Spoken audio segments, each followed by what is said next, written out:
You're listening to Across the Pondcast. Cybersecurity rants and war stories from both sides of the Atlantic.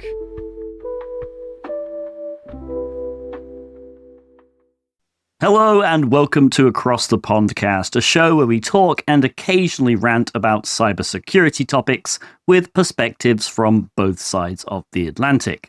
I am Tib3rius. I'm joined, as always, by my festive co-host, Mr. Andy Swift. And today, for our very special first Christmas episode, we're joined by none other than John Hammond. John is a cybersecurity researcher, educator, content creator, but you may know him best as our intro announcer. John, welcome to the part of the show after the intro. Hi, everyone. Thanks so much for letting me be here. Super happy to chat. Yes, for those of you who don't know, John records the intros completely live, and then we just tell him to go away. So every episode, I'm on the hook for a new recording. The exact same thing. I should also say, for those of you who aren't watching the YouTube version, by the way, we record all of these, and there's a video. Yeah, so I messaged John, like, we're going to have you on for the Christmas episode. We're just going to wear, like, Christmas sweaters, jumpers, whatever. You don't have to, but if you want to, go ahead. And John has come fully decked out. Yeah, he's pretty much come as Santa and the sleigh. Yeah. So it was like 5 minutes before, and I was like, oh, yeah, I'm supposed to have a Christmas sweater. And all the like Christmas stuff is packed away in the storage closet. But then I was like, oh, here's the bag with all the decorations that had the Santa hat that I could just easily grab. But then I was thinking, well, I could just take everything out and scatter it across the desk. So there are stockings up, there's ornaments and garlic tinsel and cutesy little decorations. So yeah, we got it all. It's very much appreciated. Yes, I feel quite underdressed now. I've just literally got this weird, like, I think it's like Santa's favorite cybersecurity professionals. Perfect. I've got a little elf on the shelf that's precariously balanced on my microphone, and I've got this bad boy as well with his. Very good. Yeah, Christmas spirit is right. I'm sweating. I'm not gonna lie. Yeah. Not to ruin the magic, but it's not quite Christmas yet when we're recording, and it's quite warm. Yeah. If you're watching the YouTube video and suddenly there's a cut where me and Swift no longer have our sweaters on, it's probably why. Yeah. Oh. Andy, anyway, how are you doing? I'm now sweaty, and I'm now exceedingly aware that I've got an elf on the shelf about to poke my eye out at any minute when I lean forward. So other than that, I'm really good. I'm really good. Lots of good things happening in the world at the moment. Excellent. Well, before we start, this show is made possible thanks to our sponsors. If you want to sponsor an episode, please send an email to sponsors@acrossthepondcast.net for more details. And I'm just realizing technically John is a sponsor of our podcast too, through Hacking Hub. So that's fun. There you go. Free little shout out for John. Yeah, John, you have one main story that you wanted to talk about, I believe. And then I think Swift was excited about a few others. But do you want to just go and tell us the backstory of this adventure that you had? Sure thing. Yeah, so I guess for background context, Tib3rius had reached out and said, like, hey, you want to jump on the show? We could swap stories, tell us some cool stuff that you've been able to live through. And I said, well, what do you want? What should we talk about? And he's like, whatever. So I said, all right, well, here's everything. Choose whatever you think would be cool, whatever you think would be fun. And there's one that stands out in my mind as probably, maybe the most neat story, but there is usually sort of like a grab bag buffet assortment kind of stuff as a bag of tricks whenever we get to go do a show or be at a conference or at an event and chat with folks. So there's plenty we could dig into, but the first one that I thought would be our main course, our first entree really here, is some APT or Advanced Persistent Threat hacking, cybercrime shenanigans. And it's no secret that, look, my day job is over at managed security provider, like managed detection and response, endpoint security kind of stuff, which I know, Swift and Tib3rius, I know this isn't usually your bag, right? Normally, it's a web security or web app conversations, right? Yeah, well, for him, I work more on the incident response side, incident response, vulnerability research, and pen testing. So it's my bag. So I'm a little bit more aligned there, and I'm quite excited to talk about something other than web apps No offense, Tib3rius. Yeah. Well, I can tell us a story, but it's a few years back. I'll be the first to admit it's not, super hyper current news, breaking news, modern thing. It's maybe 2022, 2023 timeline. But look, for work, $ day job, right? var day job, variable here. We've been cutting up a lot of different malware, different incidents, different malicious activity from bad actors. And when we have partners or customers that are working with that software, trying to get it all up in action, when they're a trialing partner, we still want to go through even the full service, full suite of what we do with SOC analysts, security operations centers that are digging into alerts, and incident responders and analysts that try and make sense of things.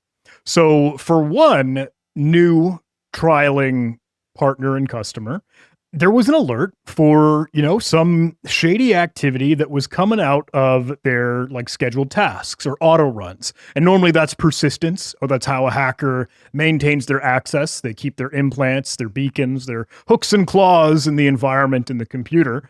But this one was a little bit weird. It was just a Visual Basic script, like VB script. If some folks are familiar on Windows endpoints, that just naturally natively runs because Windows has some handler to work with that language.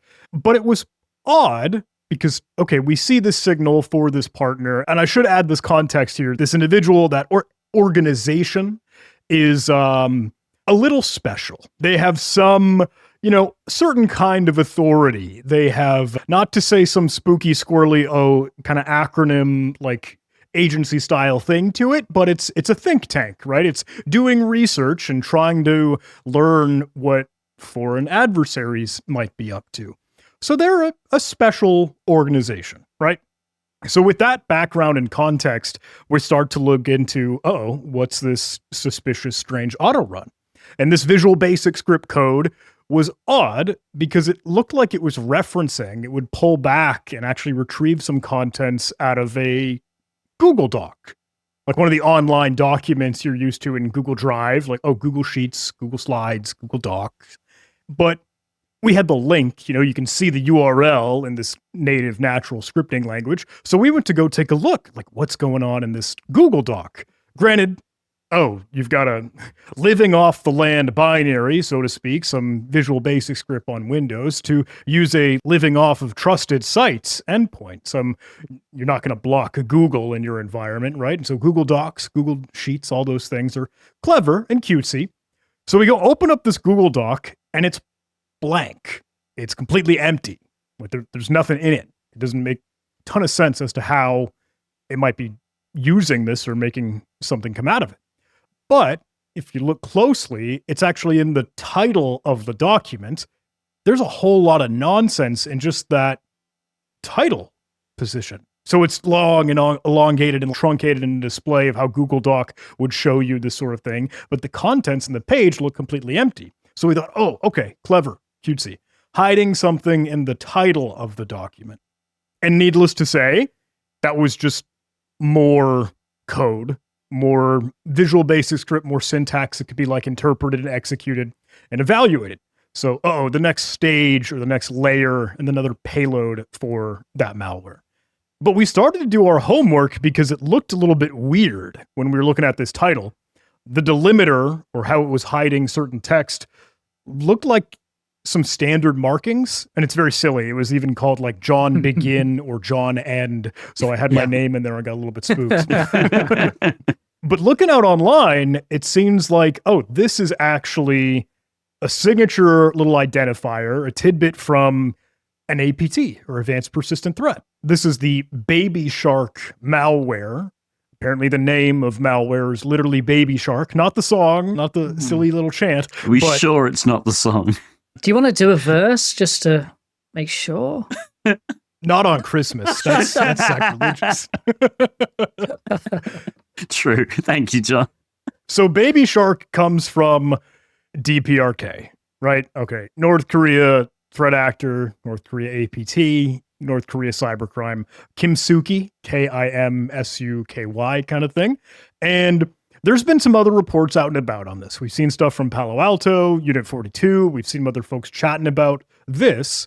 But this was a little bit of a new scenario in probably an organization that should not have APT activity in the environment. And with that, we got to dig into even more of that malware sample. It would stage a little bit of new command and control callbacks, how it will reach back out to threat actors' endpoints, like their hosting, their capability to listen in and try to collect as much as they could about that environment. And it was really neat because you don't get into, info stealer in the classic sense of just ripping out passwords and ripping out credit card info, stuff cached in your browser. And you didn't see ransomware. Blowing up all the computers, encrypting all the files and data, and then you're rendered useless. The motive here was like information espionage, because they're trying to understand what are these adversaries in their perspective going to be researching and looking up and collecting the intel and intelligence, vice versa, which was wild. And when we start to take a look at the timestamps and the artifacts that we've uncovered, now just that one task, and then others that are now clued in for when we do a white glove investigation here, they're from last year. They've been sitting and lurking and listening into the environment for a year. And we cut through, dig up even more scheduled tasks, auto runs, like these hooks and claws, and they're making calls to other command and control instances, just kind of as like a sanity check as to what they are seeing. And the way that it would pull some sensitive data out was really neat. There was like a C# kind of based keylogger to monitor, what are you typing on your computer? What keys are being pressed here and there? And then another one that I thought was a little bit more clever was actually getting your browser tabs, like the titles of the web pages that you're looking at when you're using your internet browser, Google Chrome, Firefox, blah, blah, blah. And those all kind of neat, because then you get to see, you know what, in an intranet, in an internal network or environment, could we pull out all of the info, documents, files, and stuff that's traditionally sensitive, confidential in that glass house or castle walls of that organization, but then still pull that data and give it to threat actors while they're just listening in, trying to be slow and stealthy. For a year. So I'd say, see, for an incident responder, that stuff terrifies me from several points of view. Because if I'm doing a response and I know something has been in there and I have evidence to suggest something has been in there for, I'm going to say upwards of 6 months, I start to get nervous because I know 9 times out of 10, the organizations we're going to investigate this stuff have probably not got logs going back that far, and tracing back up the line to get back to kind of patient zero, to get back to entry points and things. It kind of puts me on edge because I know they probably don't have enough of that information kept aside, and they haven't retained enough of that data for me to get that far back up the chain. So I see something like that, I'm like, oh God. It's like I know full well at this point in time, my hands are kind of tied, but we have to work with what we can work with, right? I mean, Yeah. And I mean, you're hitting on a really neat thing, because the logs, the telemetry, the artifacts, that's how we can put the puzzle pieces together. But if they are dated, we're kind of just holding on to hope. Do we have enough to make sense of the timeline? And we're cognizant that we're working on, one machine in this organization, but we're trying to wonder, is this implant, are these hooks and claws present on other hosts? And there were. And for the sake of the story, I think, we tell, what is it, like Alice and Bob, when we're trying to get fictitious names for a scenario, right? Alice and Bob and Charlie or whatever.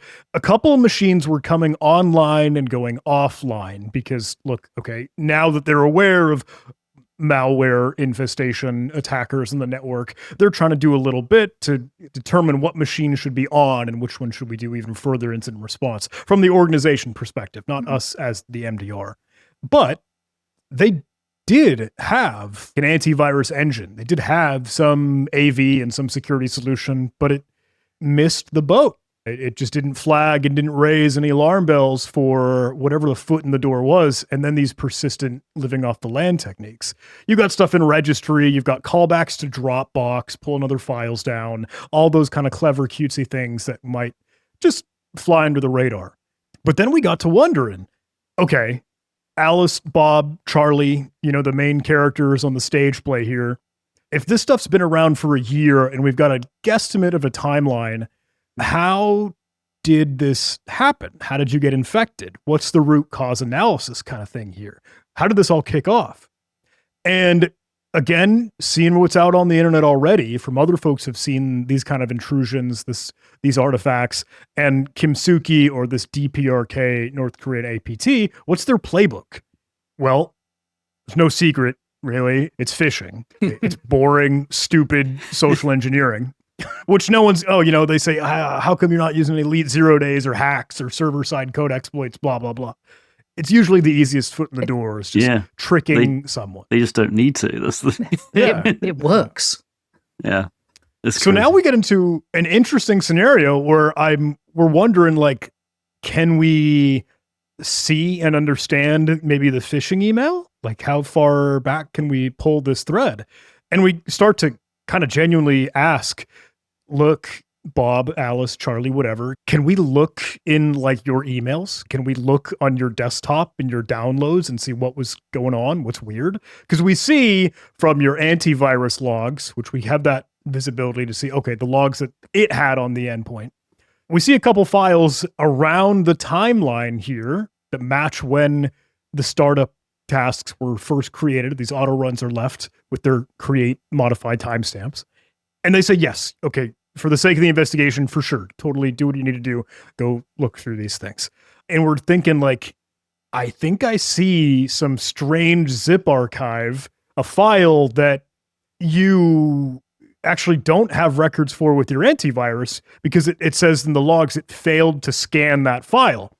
Key thing here, it's a password protected zip archive. Okay, so the contents inside the archive are encrypted and it wouldn't be able to make sense of whatever's in there. So we're wondering, what's the password to the zip archive and where did it come from? If it's in your downloads folder, could it have come from an email if this is all putting the puzzle pieces together? Now, the file name was VOA_Korea. And for folks that might not put the puzzle pieces together, that's the Voice of America and kind of the journalist, reporter, PR outlets for news and things with Voice of America. And then maybe a story that's being told pertinent to North Korea or South Korea, whatever, blah, blah, blah. This is a password protected zip archive. So we could kind of put our hacker hat on for a little bit. We could rip up, crank out John the Ripper, try Hashcat and brute force or determine the password on our own. And we did. Okay. Found the password was VOA 2021. Oh. Nothing too hard or fancy there. Nice. I hate that. I've done that so many times. Like we have a cracking rig at work, as many people do, like a nice server with lots of GPUs arranged nicely in an array. But I took an angle grinder to the top of because we needed more cooling. We should do an episode on that one day, actually, as well. The mental hardware we've built and got sitting around the data centers. Probably a fire hazard, to be honest. But yeah, I was like, I've had so many investigations where I've gone, right, I'll send this over to there for some cracking joy and I'll just leave it. And expecting to come back like the next day for some results or something. And it's come back and the password is like something really expected. It's like infected or something. Or they've used like the name of the APT. Summer 2025. Yeah, or the date or something. Oh, for crying out loud. I sent all that processing power to work out what is essentially the title of a document. Perfect. That's great.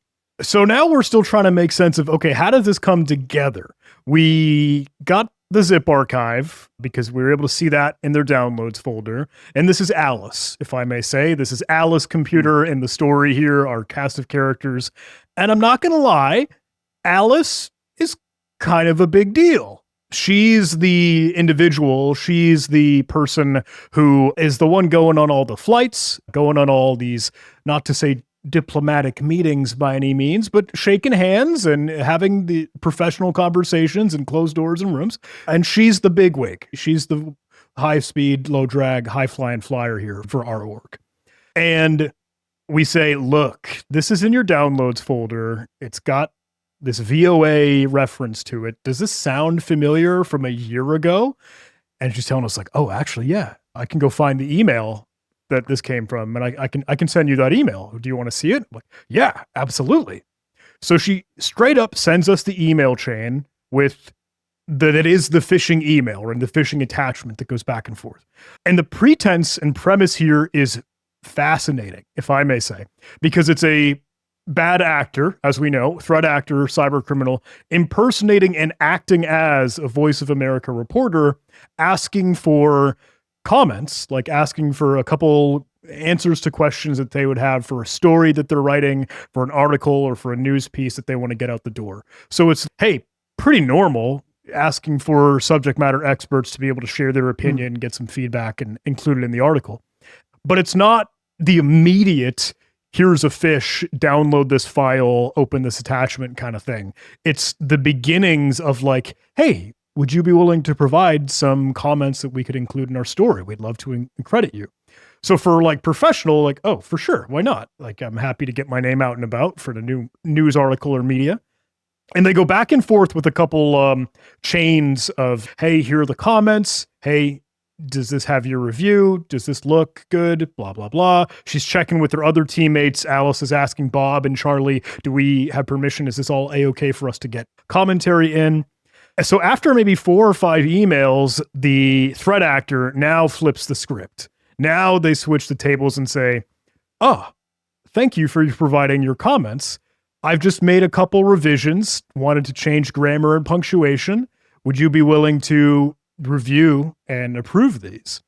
I've attached these in a zip archive for security reasons. It's password protected. The password is VOA 2021. That's incredible. It's kind of neat, right? Really that's the sort of thing when you're investigating, you sit back and go, that's cool. That's a clever idea. And you don't want to say it in front of a client, but I really love my job at those sorts of times. I admire that sort of strategy. You got to give the devil his due. Yeah, you got to sometimes. If I see like a nicely crafted bit of malware, it's artistic. Oh yes, I like that. I'm not sure the clients appreciate my love for it sometimes. I get a bit passionate or some calls if I see something good, but I like. But yeah, that's a great bit of social engineering, that. Yeah, they built up trust. They had it going for a little bit. And if we were to crack open the zip archive, it's a Word doc, nothing fancy, Microsoft Office, Microsoft Word, macro-enabled Word doc. Of course. And it's the most stupid, like, security training 101, big banner, all blue, that says, oh, this document was created in an earlier version of Microsoft Word. To be able to convert it, you'll need to click Enable Content and Enable Editing in that big security bar from Enable Macros. Yep. Didn't stop them, no. Yeah. It's like, hey, pretty please run my malware. Please press this button. It's so silly. I love that. That's incredible. The macro, if you look through in the code, has all the like engagement stuff to do evasion, really. Like, hey, if some security provider XYZ is running, then bail out if it's not one or the other. But the neat thing is it had like username guardrails to say only execute, only detonate, only fire off this payload if your name is Alice. And we're thinking like, whoa, we saw this artifact across others when that's hyper specific to the person, to the username and the expected environment for it to run in. But it's like, wow, this individual was targeted. And the wild thing when we look back in the email chains, individual, Alex, if we put this into a boy's perspective, right? Changing our names or changing our persona for our victim. She's sending this to the rest of the team to make sure they have their approval on the comments. They can review it, thereby infecting all of them just as well, where the only detonators will fire on her machine and his machine. So anyway, wild story where we're seeing APT activity, advanced persistent threat, targeting one individual, and then having that lurk and listen for information espionage for a year. That's great. It's a wild story. Sorry, I don't know if I was too long-winded. I don't know if I was rambling. That was great. We love long-winded. It's just it's majestic listening to your voice. It's when Tibsy said, "Oh, by the way, you could get him to do the intro." I was like, his voice is like velvet. No. Yeah. Anyway, I had a cheeky read through of the article published for this beforehand. I do like the Huntress stuff written up. It's there's some good articles right up. There's some lovely content there. And one of the bits I picked out that I quite liked because it's sung to me of so many investigations. Again, I was like, I know this exact trail of things. It was version.dll. that part of the story, if you remember it. And it speaks of specifically about halfway down the page, just going, oh, there's this weird VB script in here, and it searches out for OneDrive, kills off OneDrive, deletes version.dll, and then starts OneDrive again. And like I can't remember the exact paragraph of the comment, but it's basically like question mark, what the fuck? What does this actually do? And it's like, because we don't have a copy of version.dll, so we can't see what it was, what it did, if it was sideloaded, if it was the original version. And I've got here in my notes, because I was writing notes as I went, because I'm a nerd, as we all are. And I was like, oh, what could this be? Was it sideloading? Was it injected somewhere else that we didn't see here? Was it some kind of odd process? And then I've put down here, it was planted. Because it gets to the end of the article and then there's a bit more revealed, a bit more of a puzzle. But I think it came after the discovery of the macros and the Word documents and all those things. We started looking back at emails, and then all of a sudden all the little bits fall into place. And then you start seeing references to stuff like version.dll being downloaded, I think, later on. I thought that was pretty cool. And it spoke to me of like the frustrations of incident response sometimes. Because sometimes you go, this is a key bit of information. I really want that DLL file because I need to know what's in it. Not want to know, I need to know what's in that file for my sanity. And sometimes that bit of information is just not there. It's been deleted. And to the earlier point we made, sometimes logs and things like that or retention of stuff just doesn't go back that far to be able to capture anything. So it's pretty cool at the end of it. You got that sort of relief of going, the puzzle is now complete. Oh, that was quite nice. Roundabout way of doing it. I also wanted to ask you about trialing partners as well. What? Yes. So what are they in your world? Are they people that are just literally trialing your tool sets, your products? Yeah. And they helpfully give you a window into looking at even more different networks, I suppose, as well at the same time? Yeah, so I didn't want to turn this into a commercial by any means. So I tried to avoid name dropping Huntress, the day job and all. Good. But we'll bleep it out. No. I'm one of the security researchers there, so I'm not in the SOC personally, but I get to help out with a lot that they do. And yeah, it's a managed security platform that offers like a totally self-service free trial. So if anyone wanted to like kick the tires, there's about 14 days, 14-day free trial where you'll be able to download and run an agent, and then you have all the EDR, telemetry, information on your computer sent over to the SOC analysts for them to be able to dig into, review, analyze, and hunt for malware, hunt for hackers. We do that for 14 days to give you a taste of what we can do, and we'll be there and helping up to about 3 critical incidents. Because if you're like super pwned, we got to cut ourselves off and be like, hey, you guys got to pay us now. Money, please. Hit me with money. Yeah. No, I just thought it was quite an interesting concept, because you must see quite a bit through that. Just to explain. Yeah, it's wild. I think there are a lot that don't do that like free self-service, easy, talk to a salesperson, demo, blah, blah, blah, without a gate in front of it. And you get some strange oddities that come through the door with the free trial, right? Some other fun stories on that front. I was going to say there was one earlier this year involving a threat actor who installed it, which was funny. September was that? No, when was that? I think so. Yeah.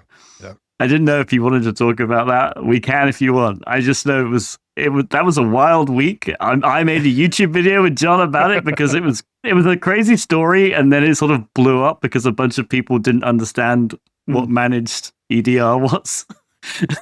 So yeah, it was kind of funny. I also made fun of it in the Huntress CTF. We host a big long October Cybersecurity Awareness Month, Capture the Flag, and there's totally a challenge in there called XMDR, where we'll let people really use managed detection response to look through the browser history to do root cause analysis and go find weird Google Translate sites. So totally had some fun with that, helping educate what defensive security really does. Yeah, that was a wild thing. If you want to know more information about that, I do have a video on my main YouTube channel where John is appearing, and we go through. I think I asked a few good questions about managed EDR and what the heck happened. Fascinating blog. We'll link that blog post as well. Thank you. Sure. It was the Huntress blogs are really good. And I don't care if we're going to mention Huntress. That's literally it's where you work, so it's fine. True. They're like the Huntress blogs are really good. They're really well written. So yeah, usually a good story. It's a good bit of information sharing as well. So it's something we do a lot in terms of like instant response. And information sharing is literally everything, because it's not so much when you're researching and you get to sit back a little bit and piece the puzzle together. But if you're in a high pressure incident response where you've got to get answers quick and you've got to turn things around quick, there's always a pressure on being able to not shortcut, but gain enough information about something as much as you can. So articles like that in that sort of depth gives other investigators a starting point to go, yeah, right, okay, I can see this. I can see the hallmarks of this. I can see that it's a variant of this likely. I'll do a bit more investigation, but at least now I have a starting point to put me in the right direction for my investigation, rather than starting from ground zero every time, because that's going to add hours, days onto your investigations doing it that way around. So yeah, like whenever we try and find something, write it up. But yeah, the more people are doing that sort of stuff, the better. And yeah, there's no shame in using other people's research. It's got to share, right? That's what the community's there for. We're all in this together. That's kind of a wild and fun thing, because I know you have two different schools of thought there. Like you have folks that want and will totally embrace, sharing threat intelligence, and we'll put that in air quotes because I know that's got its own definitions and subjective interpretations. But then when it comes to like more vulnerability specific stuff or an exploit or a proof of concept, folks and for many right reasons, will hold that close to the chest. You get the whole can of worms, responsible disclosure, full disclosure, blah, blah, blah. And that's another can of worms. Absolutely. And red team's holding things back as well. It's a whole nother discussion. I'm still not sure which side of the fence I fall on, because obviously we have a red team where I work. And there are certain things, certain vulnerabilities, exfiltration methodologies, things like that, a lot of red teams will hold on to and keep those back for themselves to use in engagements to make their engagements successful. Is it driving forward wider cybersecurity good practice and moving the world forward collectively by holding on to things and then only telling a couple of clients what they are just for your sort of own ego to pop a few shells? I don't know, it seems a little bit self-defeating sometimes, but I totally get that. Yeah, as a red teamer, you want to sit there and you want to impress and you want to do your thing and show off your skills, right? So it's I'm a little bit on the fence. So I dip my toes in both sides of the opinion on that. But yeah, where do you guys fall on that? There you go. Question back to you. You can be on the fence too, by the way. I'll allow that. I'll allow on the fence. Well, which part? I'm sorry, I don't know if I muddied the waters. And what specifically were you asking? Does like vulnerability disclosure, sharing an exploit, sharing some tradecraft, or sharing exploits, bit of tradecraft? Should people hold it back for themselves, or should we immediately publish it to the world, really? Or should we hold it back? I have historically been in the camp of like, there are a couple of triggers and variables. Like if there's a new vulnerability that we have never seen before, right? 0 day, something falling out of the sky, we won't share a exploit or proof of concept with the world unless a patch has been released, right? Unless there are other mitigations or workarounds there. And that means waiting usually however long that takes, if it's weeks, if it's a month, until a patch is there. That's supposed to follow in line with the sort of like standard of 90 days disclosure. Even I apply that or try to when hey, you found some vulnerability, you report to a vendor, wait for them to do it. So that's normally in the responsible disclosure side of the house. However, if there is 0 day vulnerability, no patches out, and there probably isn't going to be for a while, and there's like in the wild exploitation, hackers are already beating it up. Well, now we like gotta scream and shout about it, because I want people to know, like, hey, these are the mitigations. There's not a proper patch, but you need to know so you can do the actions that you need to protect against that. Even if there isn't a solution right now, let's try a Band-Aid the best we can. Yeah, I broadly agree. I also, I've talked to a few security researchers, and some of them sort of dabble in bug bounty, especially if they're, and it makes sense. If you're researching a new topic and you find something cool, you can reliably generate some money by using that research to exploit a lot of bug bounty programs. Now, most of the security researchers I talk to who do this will effectively use bug bounty as a sort of research platform almost to see just how widespread it is, which like vendors it's affecting, and then go tell the vendors you need to fix this. And then after that's all done, like John said, they'll, go and actually publish it to the world and say, hey, this is how you do it. And those security researchers I know are sometimes get a bit peeved because there are definitely bug bounty hunters / researchers who are just like holding on to a lot of techniques because it's more profitable. And I get it. I do. I really do understand why. If you're the only person in the world who knows how to find this particular thing and it's everywhere and you can make a lot of money, that's definitely tempting. But it's not the most responsible way of going about things. And that's why I have a weird love-hate relationship with bug bounty, because I think it's great for the industry because there are a lot of bug bounties that will let people get into the industry a little bit easier than maybe if they'd had to go through like college or something like that. Absolutely. But at the same time, it's like, this is not even like the subject of this episode, but it is sort of like, it's like producing this attitude where it's like more focused on making the money than it is about securing software, which is ultimately what we should be focused on. So it's like it's a catch-22 sort of thing.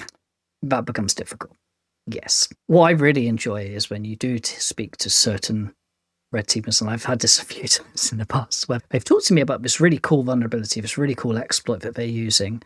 And you're like, okay, if you disclosed it to anyone, though, that for me is the key difference is, have you disclosed it? Are you waiting on a disclosure process? Are you waiting for your 30, 90 days, whatever you might have as your policy?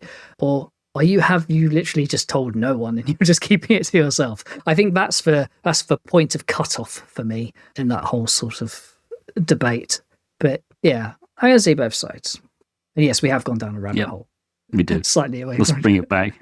So the other one that caught my eye was the Move It debacle from a few years ago. Ooh. And it caught my eye largely because I have a client at the moment who's in the financial sector. And they came to us and they had this big sort of spidery diagram, and at the center of it was this box that it was called Move Stuff. And I was like, what does this do? What actually is this system here? And they're one of these companies that they've just grown out of a mismatch of sort of acquisitions, and they've got about 7 different companies all merged together. And yeah, they're just trying to get a baseline of all of their sort of IT, where their security's at, yada, yada, yada. And this Move Stuff box literally moves data from one place to the other. And that's all it does. It moves card data from one place to another. And I was like, what actually is Move Stuff under the hood? I was like, well, it's based around Move It largely. And I was like, my interface just sort of went, oh Lord. Oh, good job it's not facing the internet. Oh, what's this line on the network diagram here that goes off to a cloud? Oh, God. So, yeah, that one caught my eye because, yeah, still see people making like quite bad architectural decisions about it today. And obviously it was hit really badly a few years ago, wasn't it? Around about the same time as your last story, maybe. I can't remember what year it was now even. Yeah, Move It would have been June-ish of 2023, way back when. So backdrop for folks, in case they're not tracking, there is a software out there called Move It, literally just the words Move It. And it's meant to be like a managed file transfer application, or MFT, thinking basically like the FTP protocol. Think of basically Dropbox. Think of Google Drive. But we just, keep wrapping stuff around it and putting on these cutesy HTTP interfaces when it's really just FTP. But anyway, Move It had a SQL injection vulnerability. So web app kind of database thing. Yay. And that was what we saw the Clop ransomware gang use and abuse. And they did this like en masse. They were hitting about over hundreds of organizations to get access and break in and extort, drop ransomware via Move It. But the wildest thing was that the CVE was strictly discussing SQL injection, but it was actually so much more than that. The real exploitation, when we got to start to dig into the logs, because we had some folks affected, was, oh, this is a very, very clever issue with SQL injection, where they're actually storing like user login sessions in the database. So it was a SQL injection vulnerability that made it also an authorization bypass and made it also a deserialization remote code execution by like vector. So from this single pre-auth little hit, you could get your way in the door and then completely compromise, own the system, do whatever you really wanted to. We could fall down the rabbit hole for that story. It's a lot of nerd talk. It's a lot of DLLs, a lot of, wrapping and understanding what this certain custom protocol is in like Ghidra or IDA. But the gist, I think the high level stories there are you got to see some neat activity from your resident threat actors. The hackers in the queue here for Clop did some wild stuff because they had so many victims and they didn't do like a traditional drop ransomware and actually lock up all the machines. They just stole a boatload of info. They just stole the info, stole your files, and then said, hey, we'll extort you even without ransoming all your computers because we already have all your data. But they had so many that they said on their like dark web leak site, hey, if you think you're compromised, email us and we'll check. Then they started to just put stuff out on the ClearNet rather than the dark web, like rather than a .onion URL, because downloading all that data is a pain and painful. So they literally had like a public indexable and cached by Google ClearNet domain to publish all the leaked documents. So that's some of the wild and neat stories from MoveIt. And while we got to explore and experiment with it, we actually even saw another SQL injection opportunity. So there are like more CVEs popping out of it. And that really, really, really got in the spotlight. Made news, was all over TV, radio, and now it really had other researchers starting to rip up that software and see what else is broken and busted here. But we had some wild calls with that team. I remember the moment that the CISO, like puts his head in his hands as we told them there are more CVEs and SQL injection vulnerabilities. That's a tough scenario, tough situation. I love fun. Yeah. For several reasons, I enjoyed it when that happened. It wasn't. So yeah, I mean, after that, there were other groups using the same sort of stuff as well, and like the amount of web shells you could collect was great. So if you were going around and just looking at things that have been dropped onto systems, looking at techniques that different threat actors are using to either move laterally or to get some kind of lasting control, some persistence going in, and you just go, oh, that's a nice web shell. I haven't seen that one before. So I'll just put that back pocket, just keep that one for later. But there's some really cool and innovative like things happening after that, and that's the kind of aftermath I really like looking for. But yeah, you start to see web shells as a major sort of sign for incident response to kick off. It's always a major starting point, well, no matter what the vulnerability. Now there's some major ones in Citrix, so God, there's major ones in Citrix like every month. But I mean, there's a little while back with their VPNs, and you just sort of looking for web shells, a key thing you could do, because it's a nice little sign that someone had been there recently, and just collecting those, it was great fun. But yeah, MoveIt, well, what a problem. So there was that. You mentioned something else as well that's completely gone out of my mind. I did write it down, but I can't actually read my own handwriting, which is quite a common problem I have. It looks like the word gettings, but I don't know why I would have written that down. Yeah, I have no idea. Yeah, you go. Come back to me. While you figure that out, I was just going to mention. I still anytime I talk about SQL injection, and I talk about it a lot because honestly, it's one of my favorite vulnerabilities to find. But like, people are always like, isn't that like solved? Haven't that been solved for like 20 years? And it's like, it depends on what you mean by solved. Have we known how to code and interact with a database without SQL injection being a thing? Yes. Do all devs do it? No. It's like, and like a lot of people like didn't like ORM fix it. Yes, ORM is great. ORM fixed so much SQL injection, it's amazing.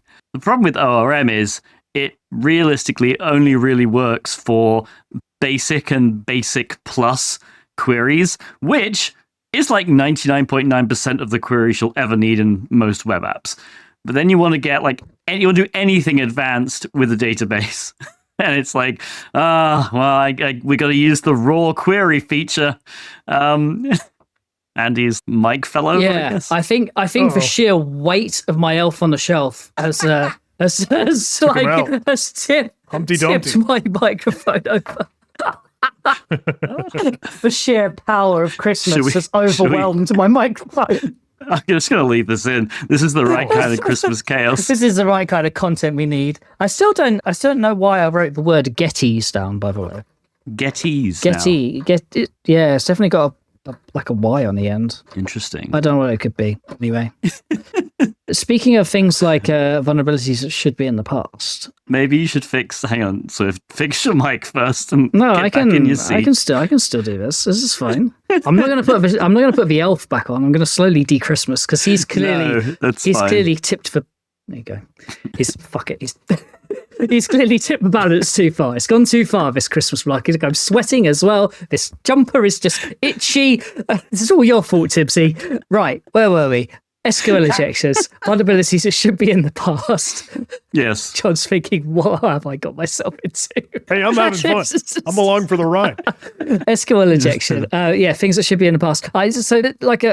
People will probably work out what time of year this is at the moment. Well, maybe not, because there's another vulnerability for Cisco every other week as well at the moment. But Cisco iOS, there's a buffer overflow vulnerability in Cisco iOS in the last week or so coming up again, and it's another thing that keeps happening, and you keep seeing these things. You're like, we've solved that problem, surely. That's a thing most operating systems have got around now.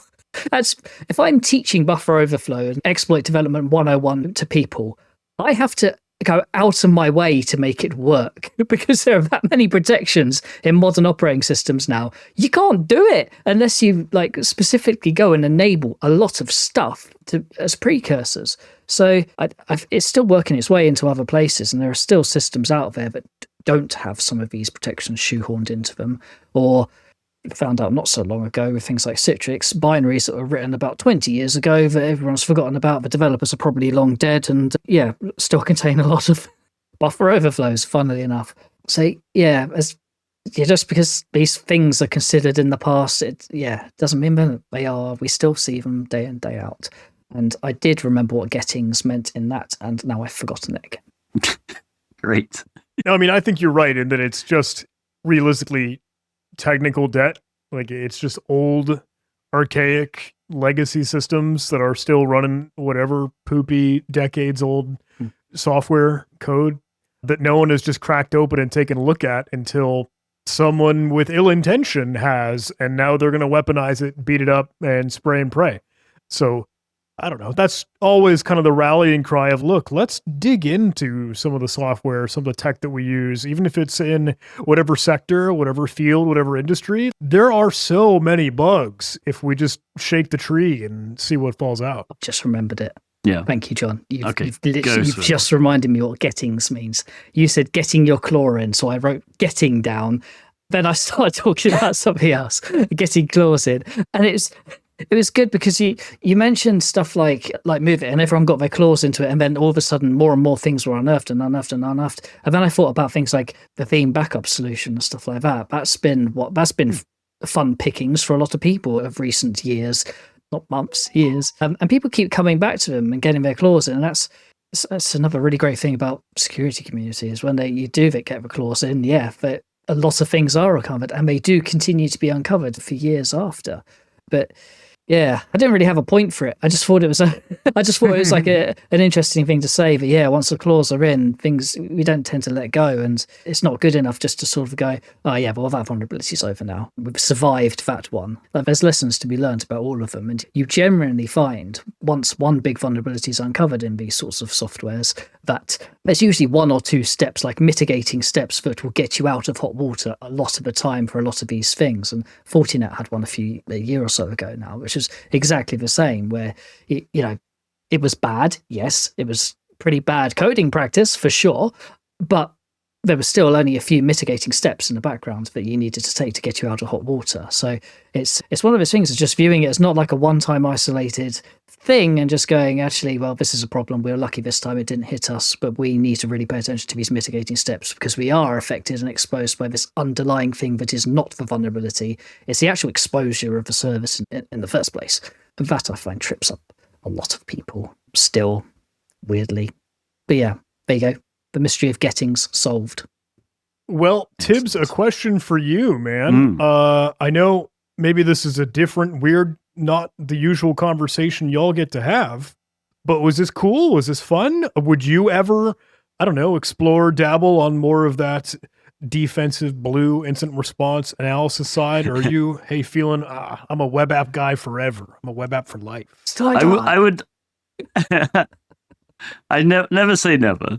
I think this is actually something I think might make a good episode about. For me, like, and maybe this comes across as incredibly selfish, but like I've got to a point in a pen testing career where I'm earning a really decent amount of money, and I like earning a decent amount of money, and I like a lifestyle, right?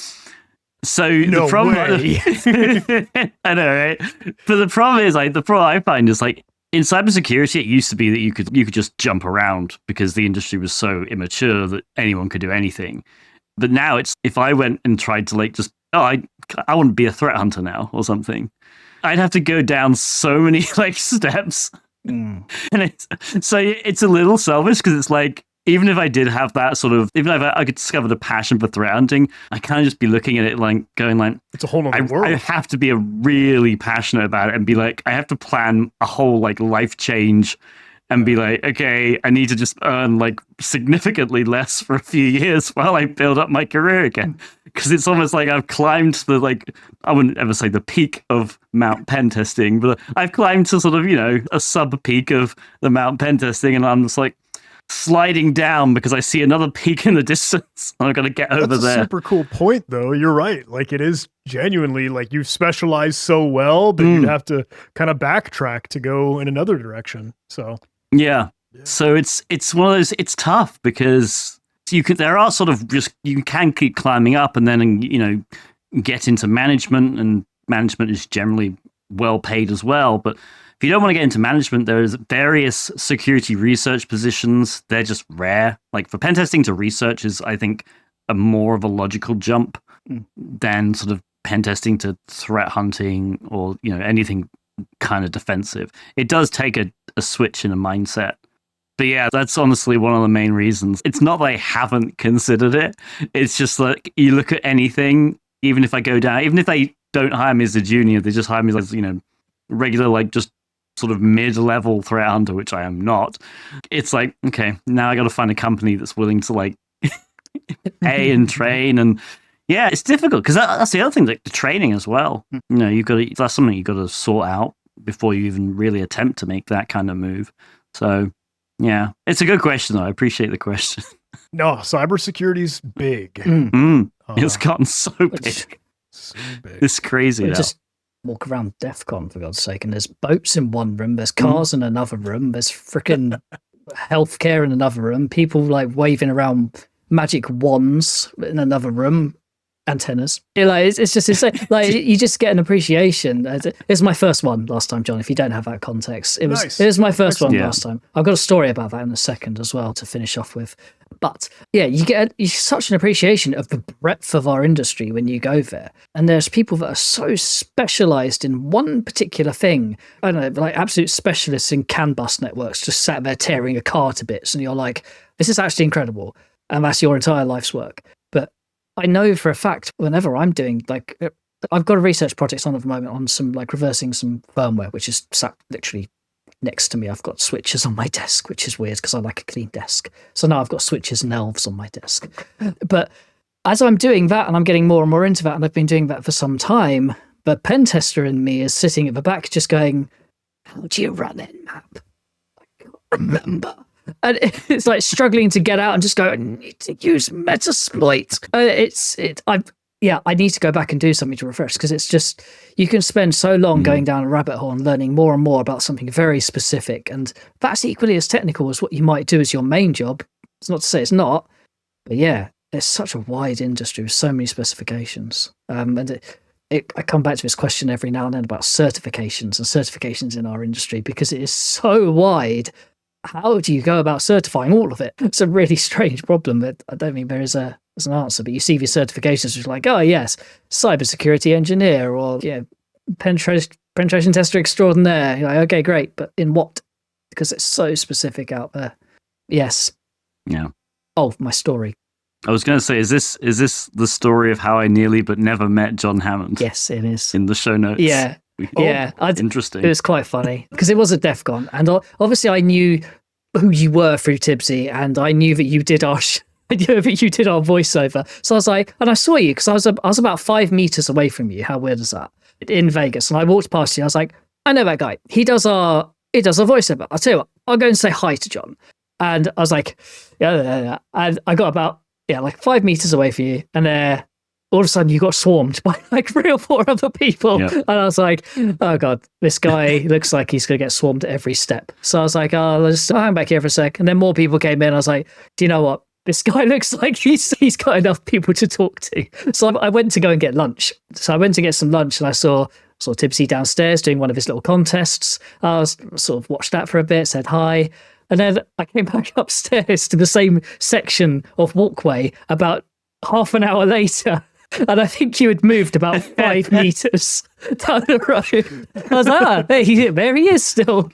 Yeah. I just thought it was great. I was like, it must be difficult getting somewhere in a rush if you're John Hammond. But yeah, it's next time I go, maybe I will get 2 meters closer and before I even say hi. But yeah, I just thought it was funny. The time I nearly met you, but didn't. But thank you for doing our voiceover. And it's been an absolute pleasure to have you on the podcast and actually kind of virtually meet you anyway. Lovely jubbly. Yeah, absolutely. Thank you for coming along. Well, thank you for letting me join the party for a little bit. Yeah, DEF CON is always kind of crazy, tough to navigate, but having a lot of fun. And hey, helping to share some of the stories here and get to spend some time with you all has been a blast. So thank you so much. Yeah. I did have, and maybe this won't make it in the episode, maybe it will, but I remember, I don't know if you remember, John, like a couple of years ago at Hackspace Con, and it was like I think it was like the end of the first day, and we were planning on going to the beach to watch a rocket launch, but like we were just trying to get out of a con with John Hammond. Like John was like shepherding me out the door. I remember. Yeah, I do remember Hackspace that. Con is quite a small con, like 300-ish people, maybe a bit more. But yeah, just walking down that corridor, like trying to get to the main entrance and exit, and it's like everyone just stopping, asking John, and John is the politest man ever. He'll stop and just chat for a little bit. And, eventually I think it was me, Trash Puppy, and Joe Helly. And we were like, there's like a side door. Let's just sort of shield John and sort of like, we literally sort of made a human wall around John and sort of just led into the side door to get him out. Thank you. Thank you for protecting me. That's it. Next time I see you, I'm bringing you a sandwich or something, because I have no idea how you get to lunch at these cons. But I might just bring you a sandwich and some like water or something, just keep you going. Snacks. It's very sweet. Well, John, thank you so much for joining us today. Can you tell our listeners where they can find and follow you online if they don't already know? Sure thing. Yeah. Hey, my name is John Hammond. You could track me down on YouTube with just that name, John Hammond. You'll see my ugly mug, stupid kid with red hair. Same on LinkedIn, same on Twitter, same on Twitch, same just about everywhere. I'm kind of a walking dox. But hey, would love to get together, love to chat. Please don't hesitate. Don't be a stranger. Reach out. You can see me on the interwebs. Excellent. Well, thank you for listening. I've been Tib3rius. He's been Andy Swift. We've been joined by John Hammond, and this has been Across the Pondcast. You can find all of our social media links in the episode description or on acrossthepondcast.net. And we will see you next time. Of course, a very Merry Christmas from us all. Catch you later. Have a good Christmas. Bye.